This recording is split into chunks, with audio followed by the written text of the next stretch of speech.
It's Future Radio with Brian and Keith, man. And you know what I love about this next guest is he came in on somebody else's interview and said, man, look, I do a bunch of dope things. What do I need to do to be a part of this platform? And folks hear about what I do. And so our brother, man, Jalen Hughes is in the building, man. He came with our homie, man, Ill Boy. And we had so much fun, man. We learned that Ill Boy has his own chips. That you can get the packaging for everything that he does and get you a bag of chips and change your life. I will say I've been working with Illboy for a while, and he's definitely someone who likes to bring different things to the atmosphere. So shout out to my homie Illboy. Appreciate it. No doubt. So, man, you're an author, man. You're a content creator / director, man. You do so many dope things. So let's tackle first the whole thing of what inspired you to become an author, and then what do you have available for the people to check out and definitely give them something to read. Definitely. So what inspired me for me to be an author was I just wanted to be the big brother that I didn't feel like I had, and I wanted to give out some advice to other people, and hopefully whoever it was for, they could do something with it and excel. When it comes to just representing myself, I want to show that young people that you don't have to be, part of that exactly wave, and you can do anything that you want to do in your own wave. A lot of us are creative in a lot of different ways, but people just don't see it, and everyone does have some creativeness in them. You just have to get it out of them. So for me, it was being a digital artist, and it was also with authorship. I was always good with my pen and the way I, communicated. That's why I'm here now. So it was just really great being able to say, go and take this, and if it's for you and it touches you, I'm thankful, because we're out here trying to teach one, to teach 10, to teach 1,000. So with being an author, you know what I'm saying? Like, I know it's real demanding, you know what I'm saying, as far as like certain things you're doing depending on what type of project you're working on. So like, talk to me about certain struggles that you have to go through as far as being an author. Having time to sometimes push people away, not because you don't want to be around people, but you have to get this work done. When you're being self-sufficient and working on your own projects, and no one's like, this is your deadline, this is when it is, besides a publisher. You really need to stay on point. And so this is actually my 4th book. I actually have a trilogy series on personal growth and development that came out with last year in May of 2023. And as I'm coming out with my 4th book now, this one's kind of going into entrepreneurship, giving people a lot of insights on really how to get this thing going and to excel in the game. I believe that a lot of us do have a lot of a chance to be an entrepreneur in certain ways, and we all can monetize our passions. We just don't know how. So I want to teach that. So to expand on that book series that you have, first I want to talk about the first one. You know what I'm saying? I want to talk about the first book and what inspired that idea to even start the first book. Then I want to transition into how did you get to the point, like, or what was the success like for the first book that got you to the point where you transitioned and made 2 more after that? Because clearly it was some type of success with the first one that made you able to write a second version, then a third version. You know what I'm saying? So first talk to me about how the first idea came about, and then how did the success transition on to the next 2? It's crazy how things kind of snowball, and you get an idea and it turns into something way bigger, and you still need to give it out. I'm a person that if I want to give some information, I don't want to give you just half of it. I want to really give you it all so you can do what you need to do, and hopefully you'll be better than me one day. You're like a real mentor and a real leader. When it came to these 3, I did the first one. I said I have to keep going. And so before I released it, I came out with I wrote the second one, and then I wrote the third one. And then I released them month after month after month. And it was beautiful. The first one really, it took a little bit people by storm. I didn't think people were going to be like, my homie from wherever before, someone they didn't know that it was coming up. They're like, you're doing video and all this other stuff. Why are you being an author? But there's a lot of different sides of people, and you never know who it's going to be meant for. So the first one is going to be on self-awareness, because you have to be aware of yourself and your surroundings. The second one is going to be on self-confidence, because You need to be confident in yourself to push forward and be whoever you want to be. And the third one is giving you the tools and the tips to ask different questions, ask why, and be okay with challenging the status quo. So I know I don't want you to sum it up as far as like, because you really broke down that it's 3 versions. You know what I'm saying? It's 3 factors that go into that series. So I don't want you to necessarily condense it to just one thing, but if you could give me like, I wouldn't necessarily say like a powerful quote, but just something that stuck out to you per se. You know what I'm saying? Because I know it all resonates from you because you wrote it. You know what I'm saying? One quote. Oh, sorry, I mean cut you off, bro. One quote that I always say is, "You internally possess the power to be whatever you want in this life, but how will you use it? You can use it for good or for bad." And when I think of life, I really believe if you not only talk it into existence, but you really expect it. You expect to be good. You expect to go out here and change lives. You expect to be whoever you need to be, but you have to do what it takes to actually walk in that light. So every day I'm expecting this good to come to me, but I'm also putting those seeds into the soil. You know, I'm sowing those seeds to grow bigger and better as time goes. And another one that I would say is, you know, you don't reap this. You don't sow your seeds in the same. You don't reap in the same season that you sow. So it takes time to plant those seeds. It takes time to grow, and it takes time to be bigger and better every time. Real bars though. He dropped bars in here today, and he wasn't even rapping the whole time. Hey man, you know I love music. It's just, you know, my thing is I can help people push them through what I do with the media. You know, with this world that we're coming into, digital's everything. You're gonna be sitting at home, and we're gonna be watching from our eyes and not even have to move at one point. And so you have to get different mediums. You have to touch the people and go where the people are. Unfortunately, our young folks aren't really into reading as much as they should be. And so part of my crusade with being an author is teaching these young folks it's okay to open a book. It's okay to read. There's a lot of information and beautiful things that I've read to make me who I am today. And now I can give that knowledge to the next person. For sure. So let's transition a little bit. Let's talk about the content creation. You know what I'm saying? So how did that necessarily start about, and like how does that necessarily help you with being an author also? Well, content is king with anything you do when it comes to business now. That's literally marketing and the way you're going to sell. You know, not only that, it's also relationship building. When I'm pushing out content, I'm building relationships. You're seeing what I put out there. You're seeing my products. You're seeing how I move. And, you know, if you vibe with me as a person, I've built that trust hours with you. They usually say it takes about 10 to 12 hours of trust for someone to buy from you. So that content is building that trust while I'm just, you know, you think I'm just making content. Really, I'm nurturing those relationships. I'm building those relationships with business owners, with different content creators. As you saw me just come in today, I want to shake everyone's hand. I want to meet everybody because you don't know who's that one person that can make you rich. But when it comes to content creation, it started as I didn't want to be big and famous, but I knew that I had to put myself out there. And so I said, I was a childhood model and actor. I know how to be in front of a camera and also behind a camera. Put yourself out there if you want to get big, you know? So I just started making videos, just being myself. And it's grown to the part where not only do I help push other people's brands in their content, but I also can show my talents through what I do. I have different platforms that I do, like, you know, different content, and just everything I do is content for real. It's Fusion Radio with Brian and Keith. Got a really dope author, content creator, and director and everything. So I want to get into the decision-making process when you're doing content. How do you, like, decide what you're going to share, and then maybe, like, something that you're like, well, that's dope, but that's not, like, necessarily the first thing I'm going to share? I love that second question. I love both questions, but I really love that second question. One thing that's, I think, dope that I don't want to share, or that's not really for me, is I love these food content, like these food people who be making stuff, and these arts and crafts. Somehow they are actually really interesting. But, you know, there's a niche for everybody out here.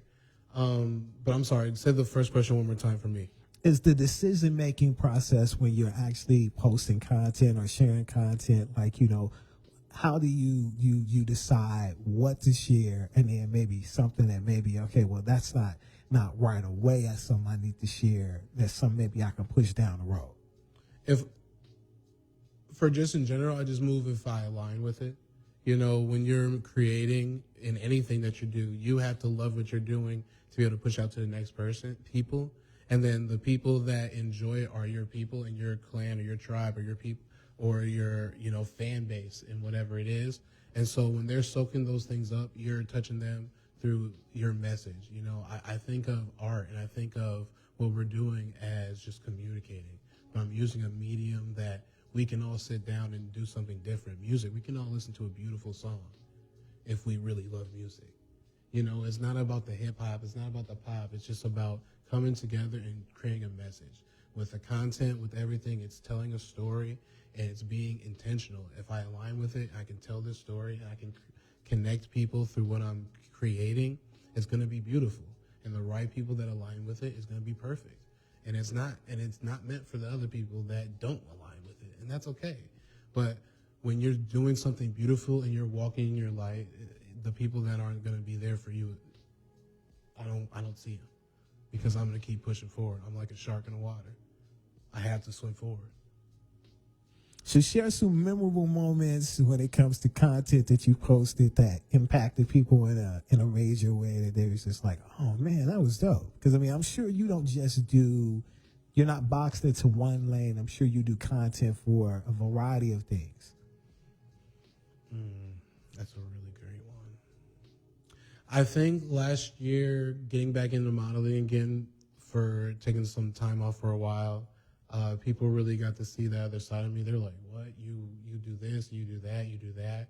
And it's cool because I really vibe with media and with content, but there's other sides of me that people can see as well. And that's another way that I can connect with others. So I want to transition a little bit to the directing side, you know what I'm saying? So what does it take to necessarily be a director? You know what I'm saying? Because me personally, I feel like you have to have a certain type of vision, you know what I'm saying, to see certain things, a certain type of sense of direction, you know what I'm saying? But in your opinion, for actually being a director, what do you feel like you necessarily need to be a good director?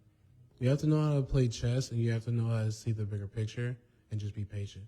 When you're working with people, you're working with moods, you're working with attitudes. You don't know what someone's going through that day, but we all have to come together for the bigger picture, which is the production. So as I'm moving on, I know what I have in mind. If I'm the one that's producing and directing, I know exactly what I want. I know when I'm supposed to get it, and I know how to work with folks to get that type of situation. But it's also sometimes humbling yourself too in front of people. Just because you're the guy calling the shots doesn't mean you can just run over people. You have to talk to people the right way. You have to make people better in everything that you're doing to make this great.